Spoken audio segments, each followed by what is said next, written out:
You're about to watch my interview with Seattle City Councilwoman Kshama Sawant. We've been in Seattle covering the affordable housing and homelessness crisis, brought to you by Amazon and other big corporate conglomerates. Kshama Sawant has been a socialist champion for years, and she made a lot of points that you do not hear in the corporate media. Without further ado, here is that interview. Right after the interview, we'll be live on statuscoup.com/live. Head over to statuscoup.com/live right after my conversation with Councilwoman Sawant. Hey, it's Jordan. I'm here in Seattle. We just finished covering an event here on affordable housing, on the crisis, not just of affordable housing, but essentially of gentrification, homelessness. I'm here with City Councilwoman Kshama Sawant. And tell you the truth, I don't really fanboy that much, but I'm a very big fan of yours. I saw you in speeches in other places, and you're kind of one of the true fighters of not just for economic equality, but for human rights, which I think is important. So we've been covering the growing, I think it's beyond a crisis here, a catastrophe of the tale of two cities. Homelessness is growing rapidly. Not just homelessness, but people getting evicted, developers kind of swooping in, sweetheart deals with politicians. Can you kind of talk about from when you got here in 2009 to now? This is not the same city, even that it was before you came, but especially when you came. Yes, as you said, the crisis of the lack of affordable housing and also the escalating homelessness in Seattle is both similar to what we are seeing in many other cities, all the way from the Bay Area to New York City, but also quite stunning in its scale in Seattle itself, given how much prosperity this city has seen for the billionaire class, for multimillionaires in the last many years, especially since the recovery from the Great Recession, which really was a recovery only for rich people and big corporations, not for the rest of us. But since then, you've seen a dramatic increasing inequality. Obviously, it's economic inequality, but it's disproportionately falling on the shoulders of people of color, the Black and brown communities. And we are here, we had this affordable housing meeting of my committee in a church in the Central District. And the Central District is in many ways the epicenter of the crisis of affordability in Seattle. And the history of the Central District is that it used to be that there was a racist redlining, and those redlining laws, horrendous, absolutely unspeakable laws, but those laws said that Black people could not live anywhere north of this region in Seattle. And so Black communities built their lives here, working class Black people built their lives here, but now this entire city is becoming hostage to developer profits and greed. And so you see the same Central District that used to be Black and brown, mainly Black and brown district, becoming a really gentrified district where very upper income people are able to afford to live, and many of the Black working class families are getting pushed out. And that's the crux of what we're talking about. And you're right, even since 2009, it has dramatically shifted. Just to give some numbers for your viewers, in Seattle, in the Seattle region, we've seen rents go up by 155% since 1998, so in the last 20 years. It is just stunning. Can you even hold that number in your brain and think of what it could be?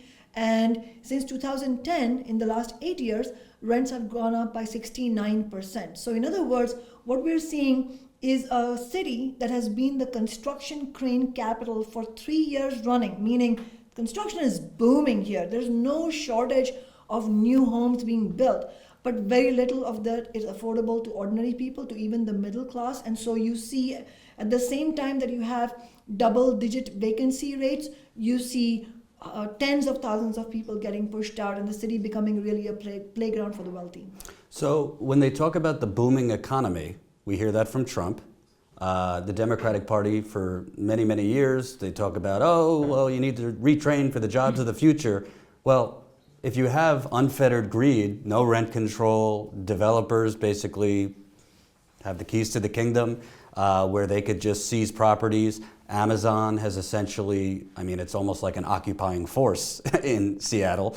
You have people that say, oh, they're bringing all these jobs, but jobs for who? We were downtown yesterday, and it's very striking. You have gentrified areas with bars and restaurants and shopping districts and just sleeping bags, homeless people, and people just walking past them. And I think what's also striking is a lot of the homeless here work. A lot of the homeless work. There's a lot of young homeless and youth homelessness. So can you kind of talk about, there's this notion that Seattle and cities like it are, I think, in many corporate areas, think it's booming, but it doesn't seem to be booming for anyone but the wealthy. Right, and I think everything you captured in that comment and question really is goes to the heart of the way the capitalist system works, which is that you can have a booming economy, and yet that booming economy is going to leave behind the vast majority of people to some measure or another, some worse than the others. And so what you see is a construction boom in Seattle, also a jobs boom in some ways, but it mainly is benefiting a small section of society. And it's not only the billionaires that are benefiting. Obviously, they're taking home the lion's share of the wealth, but you do see tech jobs. And yes, absolutely, we want good quality jobs for ordinary people. We want people to excel in maths and sciences and really explore their talents. The problem, and this is the reason I'm a socialist, is that the problem with capitalism is that jobs get created only as a means, only so far as they are a means for ever expanding the profits for a small section at the top. And who are we talking about? Our enemies are not the workers in the tech sector. Our enemies are Jeff Bezos, Bill Gates, Warren Buffett, billionaires like that. In fact, those three billionaires own more wealth than the entire bottom half of the US population. That's the kind of system we're talking about. And so that system is geared to rewarding people who already have immense amounts of wealth. And so Jeff Bezos gets richer every year while the rest of us get poor every year. So, what you said about developers having the keys to the kingdom, really, I think that's a metaphor for capitalism itself. Capitalism is a productive system, but the only people who have keys to the kingdom are the sliver at the top, and the rest of us have to struggle. And so, as a socialist, I would like us to imagine a different kind of society where the incredible wealth and resources and everything in our society is harnessed to make sure that everybody has a decent standard of living. And short of socialism, let me talk about something that we can do in the here and now. You talked about rent control. Absolutely, Seattle needs rent control without loopholes, corporate loopholes. What Seattle also needs is a massive expansion of social housing, which is publicly funded, affordable housing that will remain affordable to everybody at all times. But that has to be funded by taxing big businesses like Amazon and Macy's and so on. But what would that actually be? That would be a massive jobs program. So let us not be beholden to this only that you can only have jobs if you allow Jeff Bezos to make profit hand over fist. No, there are many examples of how we can create jobs publicly, unionized living wage jobs, where it also benefits society. Right. And I want to ask you, because I think that Bezos definitely deserves blame. Amazon, Boeing, General Motors, we could go down the list. But I mean, the politicians, Democratic Party nationally, state level, I mean, ultimately they make a choice. And the city also. Right. You make a choice. What kind of people are you trying to bring in, and what kind of jobs? So I don't begrudge the person making, $150,000 as a tech engineer or software developer at Amazon. That doesn't make you a bad person.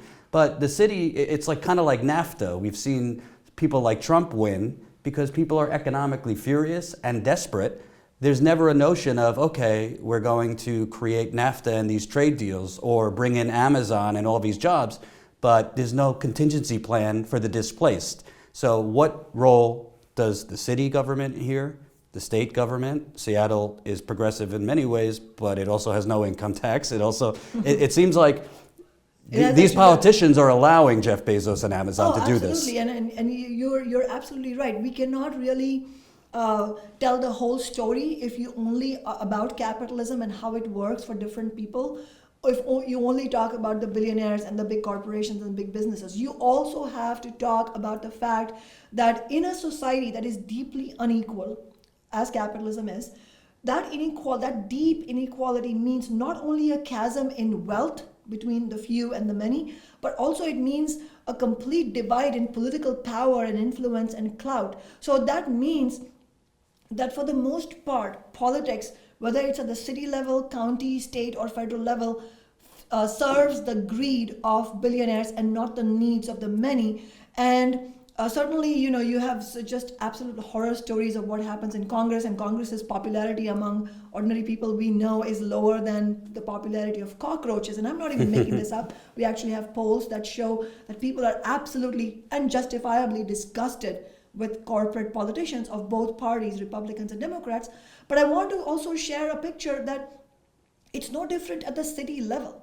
The issues are less known nationally, but if you look at what happens in Seattle, any victory that we have won since my taking office in 2014 as an open socialist, as somebody who rejected corporate donations and who has never taken money from big business, the only reason we have won any victory, whether it is the $15 an hour minimum wage, which Seattle was the first big city to win, whether it is many of the renters' rights we have won, or this struggle that we are conducting now for affordable housing, the reason we have won anything is because ordinary people got organized and fought back against the majority of the politicians in City Hall, not with their support. So in other words, you have Congress members and you have a president that represents big business, while in City Council, the mayor of Seattle is Jenny Durkin, who's a woman, who's an LGBTQ member. Does she serve the LGBTQ community and the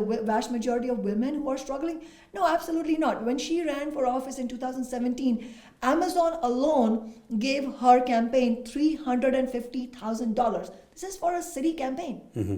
And you see Comcast and CenturyLink giving massive amounts of money to her and many Democratic mayors throughout in cities throughout the country. Why? Because they don't want ordinary people winning municipal broadband, because they want to protect their profits. So you see this same story that you see in Congress and in the presidency, similar stories you see at the state level and at the city level, with the vast majority of corporations serving the interests of big business. And one other thing I would be remiss to not mention is that in Seattle, you don't have a Republican Party to speak of. I mean, obviously there are Republican politicians and in the county level and the state level who live in Seattle, obviously, and there are people who identify as Republican. But if you look at the city council and the mayor's office, they are all Democrats, every single one of them, except for me, who's a socialist.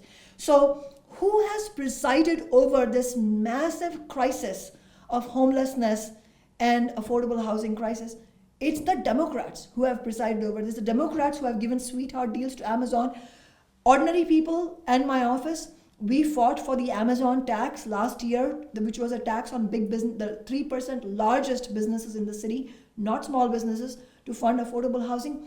Who do you think repealed that tax less than a month after passing it? It was the Democratic Party politicians. So in other words, we are, as a socialist, I would always emphasize that not only in individual struggles do you have to be independent of corporate politicians, we need to bring these struggles together and build a working class party that we can run our own candidates from. And in fact, I would, we are excited about Bernie Sanders running, but I have said repeatedly that Bernie Sanders needs to run independent because the Democratic establishment will never allow his agenda. Mm-hmm. And I want to ask you bigger picture, because Amazon, I mean, it's kind of like you could have organizing, but Amazon bought the Washington Post.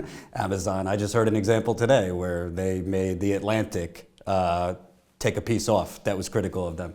Amazon has a $600 million contract with the CIA. They have contracts with the Pentagon. Right. We've already spoken about their effect over City Council. So if they have their tentacles, and Amazon, General Motors has power, Walmart has power. If all these corporations have essentially bought the government and kind of, in some ways, are connected to the military, how does the ordinary citizen fight back to win? Because you were talking about earlier, we need to win. It's not enough just to organize. We need to start having those small victories build up. How do you take on an Amazon so that places like Seattle don't basically become just latte sipping tech utopias? I think that's like really goes to the the center of why we should even get organized, because if you're not going to win, what's the point of organizing? And I think if you look at the recent past and even throughout history, the cases where social movements won victories was when they didn't just get organized, but there was a certain political clarity among the activists in the movement, and the activists are ordinary people who become activists, a political clarity about who's on your side and who's not. So in other words, when we were fighting for the $15 minimum wage or for the many renters' rights victories that we have won, the starting point often is ordinary people, they want to be good people, and and actually most people are actually good people and nice people, but they don't want to say anything antagonistic about big business or about corporate politicians. So the starting point of most movements is, let's bring everyone together and see if we can solve this problem. But through the course of the movement, ordinary people get that, wait a second, these politicians are not on our side. Amazon is not going to be on our side to tax Amazon and build social housing. Amazon is going to fight any attempt to tax them tooth and nail. So it's when movements attain that clarity about who's on your side, who's not, and because we need to fight against such powerful Goliaths, we need to build a fighting movement. So when we understand as a movement that we need to fight, it's not just about asking rational things. You can ask rational things till you're blue in the face and you won't win anything under capitalism. It's when you get organized and you fight back, meaning have protest marches on the street. You have workplace actions, work stoppages by working class people and by the labor movement. You have hundreds of people showing up in City Hall and shutting down meetings. In fact, there was an attempt, just an example, in 2016, there was an attempt by the city government, this is the Democrats, to build $160,000 new police precinct, which activists call the bunker, because that's what it amounted to. I mean, the city has a major problem of racist policing, and it was just galling that the Democrats would say, in a city that is facing homelessness and affordable housing crisis, the best use you can think of for $116 million is to build a fancy new building for the police department that is on a Department of Justice consent decree for racist policing and excessive use of force.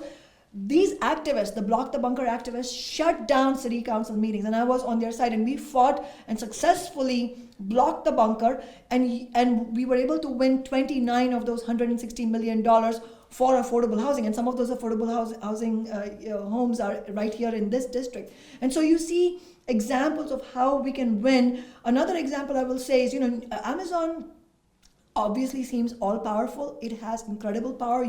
You gave a really good synopsis of the kind of power and tentacles they have and Jeff Bezos have. But what happened recently? With all that power that Amazon has, they could not be victorious against the ordinary people of New York City, who said there is no way that our government is going to give $3 billion of a sweetheart deal to Bezos, which was supposed to include a private helipad or something like that, to Bezos and Amazon.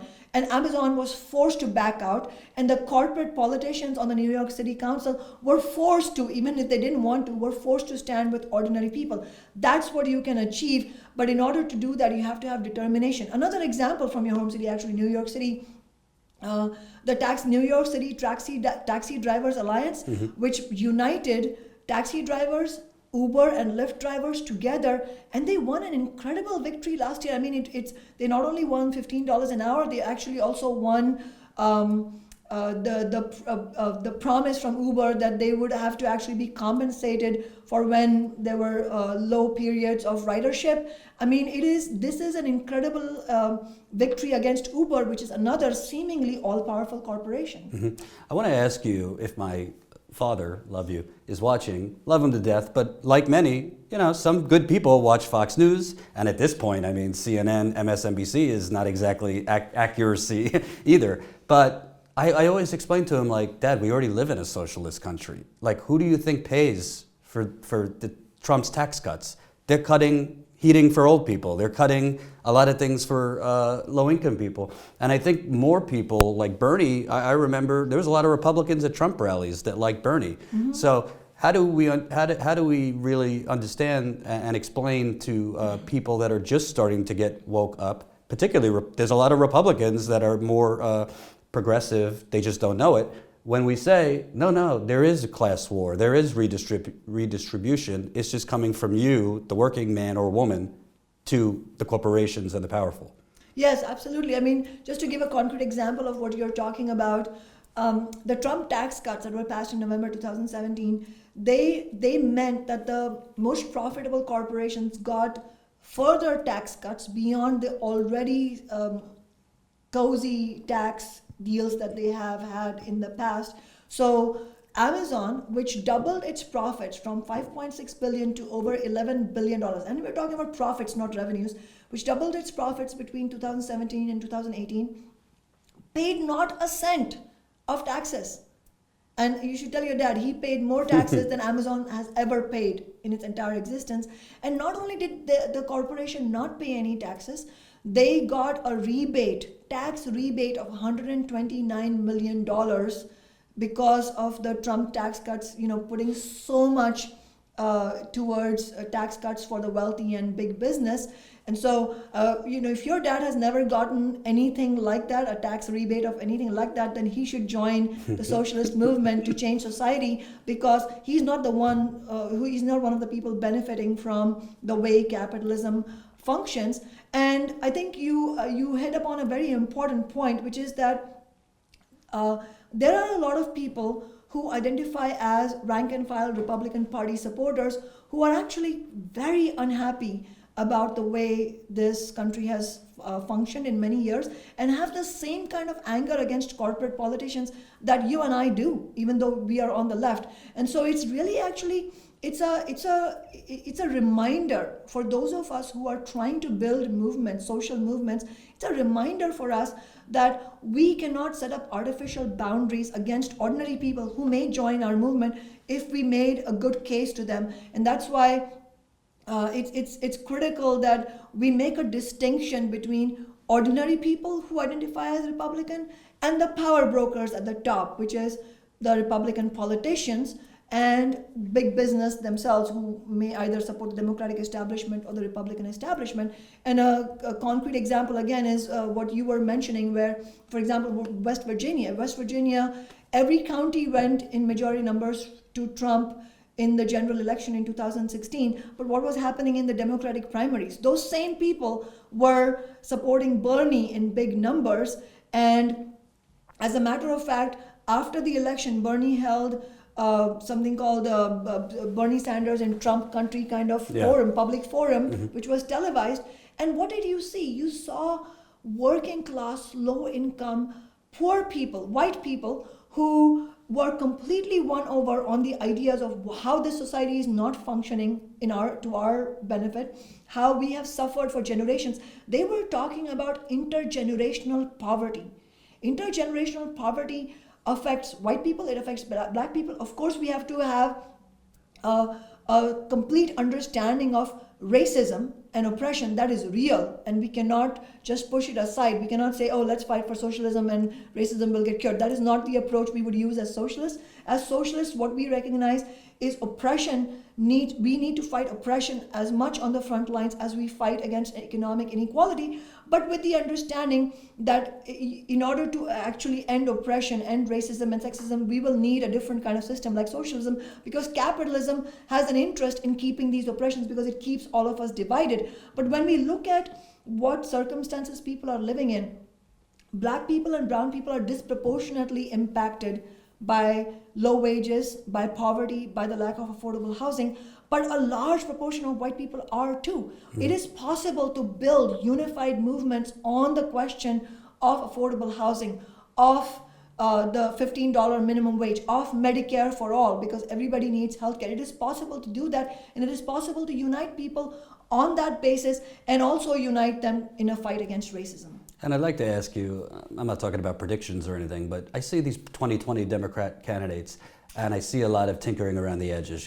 Senator Kamala Harris wants to give a tax credit to families, and Some people are talking about Medicare or a public option, and now other people are talking about automation. And there's things around the edges, but there's only one person, Bernie, really talking about the structural rigging of our economy. I call it the United Corporations of America. It's just a corporation. I mean, that's what's happened. So at the federal level, if you have all these candidates also really making it kind of like, oh, we just got to get Trump out. You know, there's this notion that everything was just dandy in America the day before Trump, and it's all of a sudden fell off a cliff. So in terms of federal, I know you're not a Democrat, but what is the danger of this notion of we just got to, blue no matter who, we just got to put somebody in there to get rid of Trump? Because I see if that happens with kind of the neoliberal, you know, Cory Booker type or this and that, we're kind of just in the same place, only with a nicer sounding president.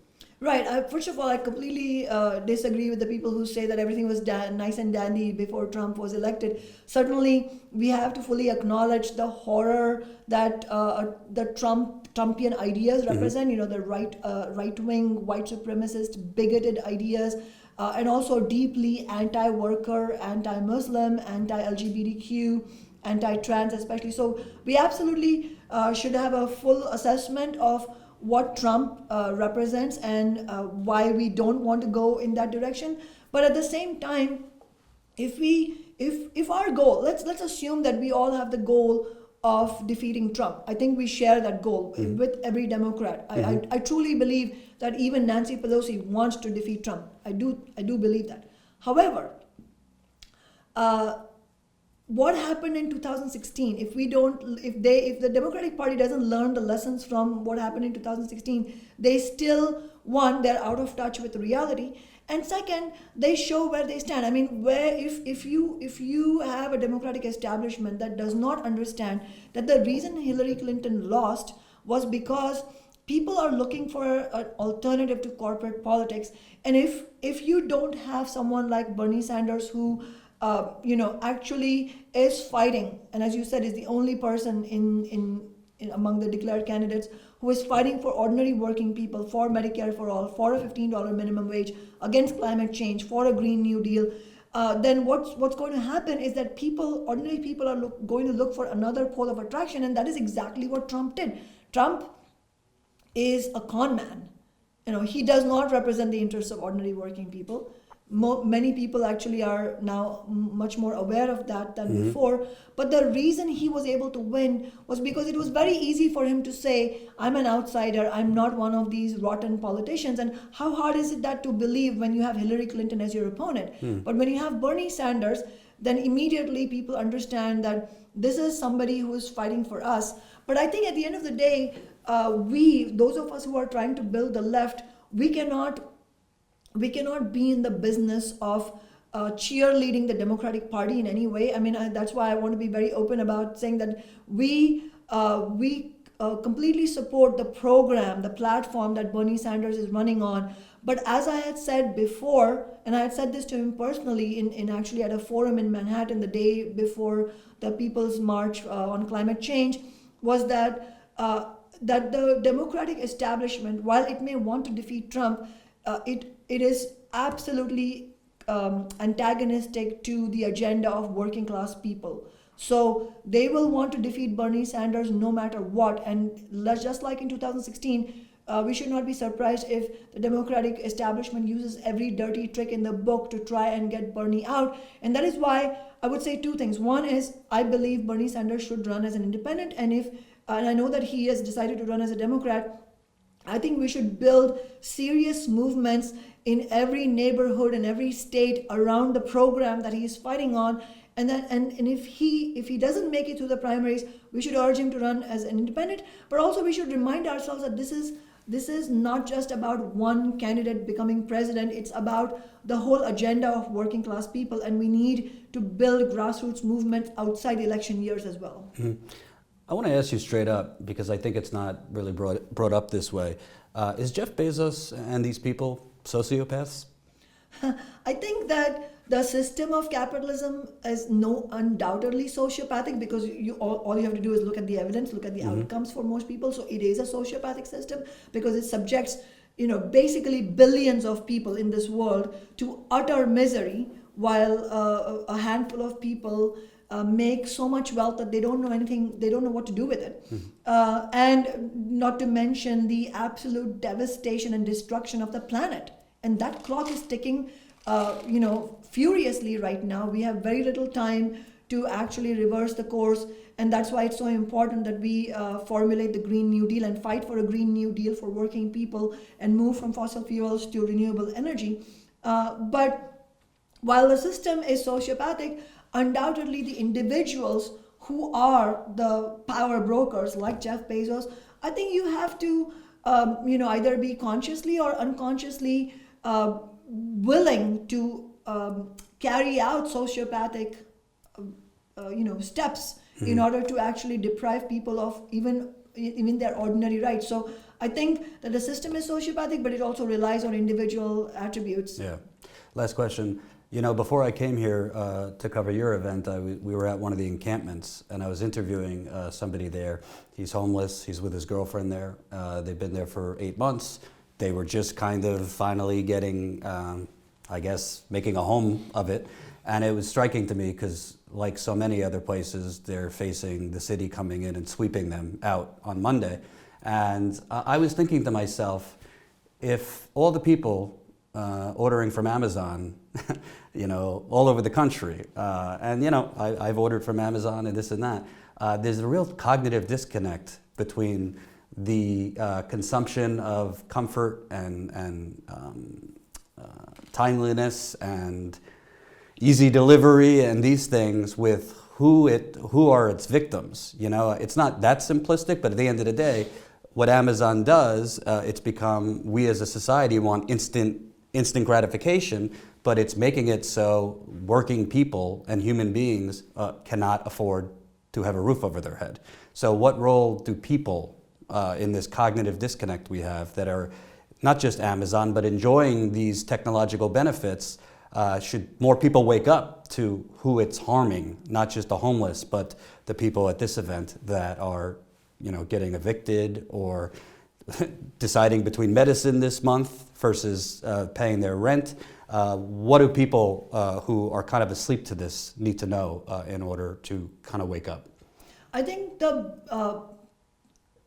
best way that we can actually get people to be activated, really know about what's going on and what they can do to help the struggle of people who are maybe in worse situations than themselves, is to actually build political movements like what we're doing here, which is organizing the tenants themselves. And the tenants are trying to get other tenants and other homeowners as part of their struggle. And you saw how many people signed the petition today, which is in solidarity with the tenants who are fighting against demolition and eviction.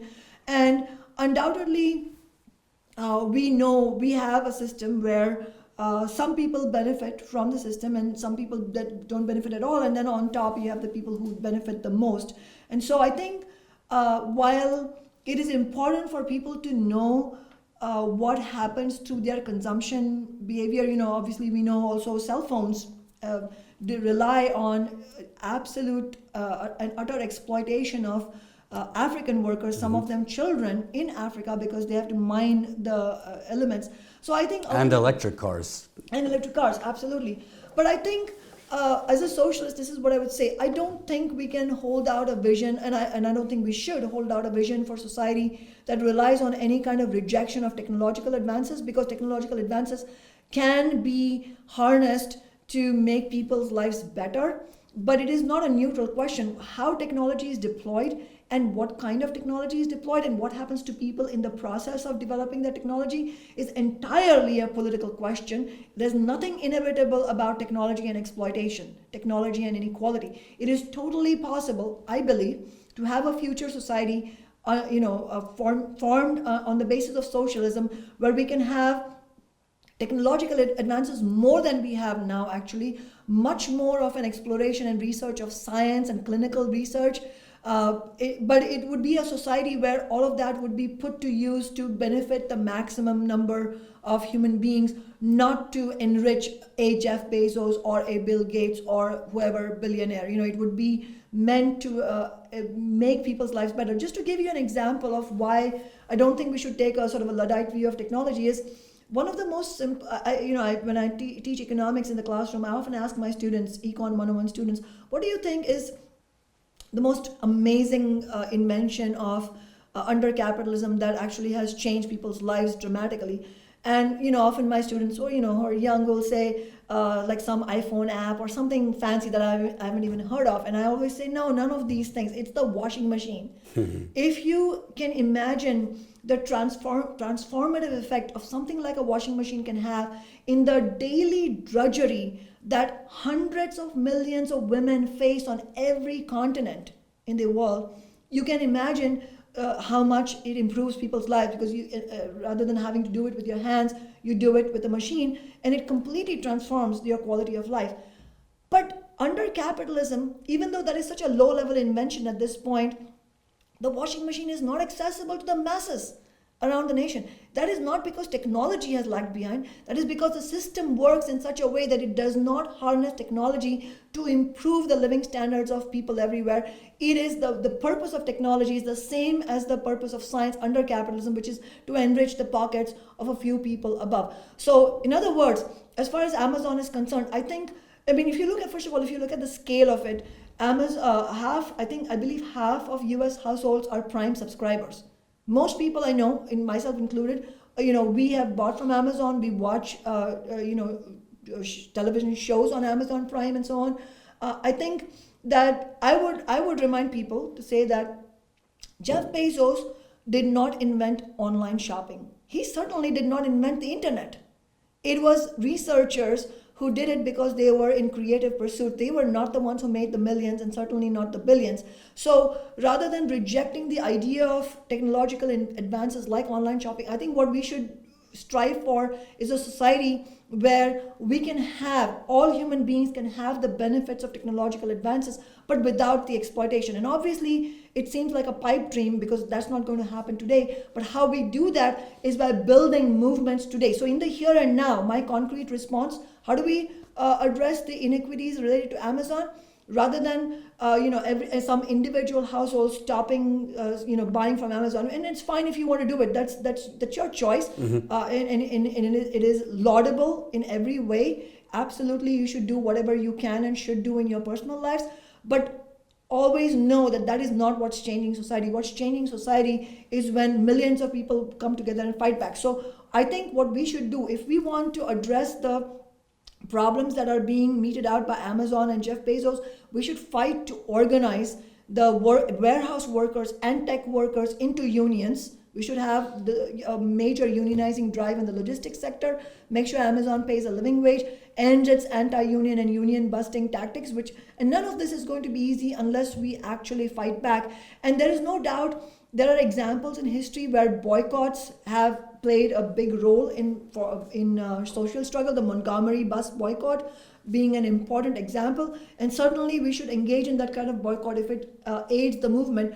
But individuals by themselves changing their consumption behavior, as laudable as it is, does not build movements by itself. And that's why we need all these people also on the front lines of a street struggle. Mm-hmm. And I know my viewers would ask this, do you have any interest in running for anything of higher office?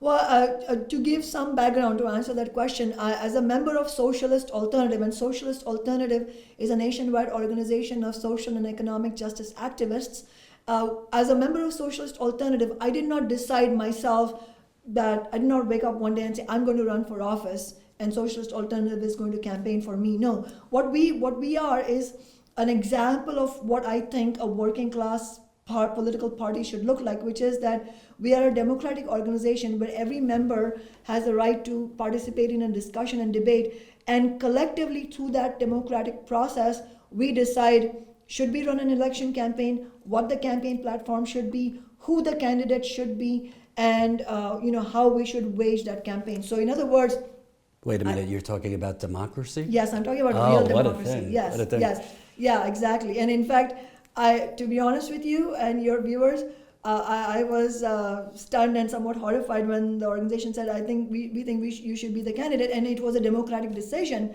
unfortunately for me, but fortunately for democracy.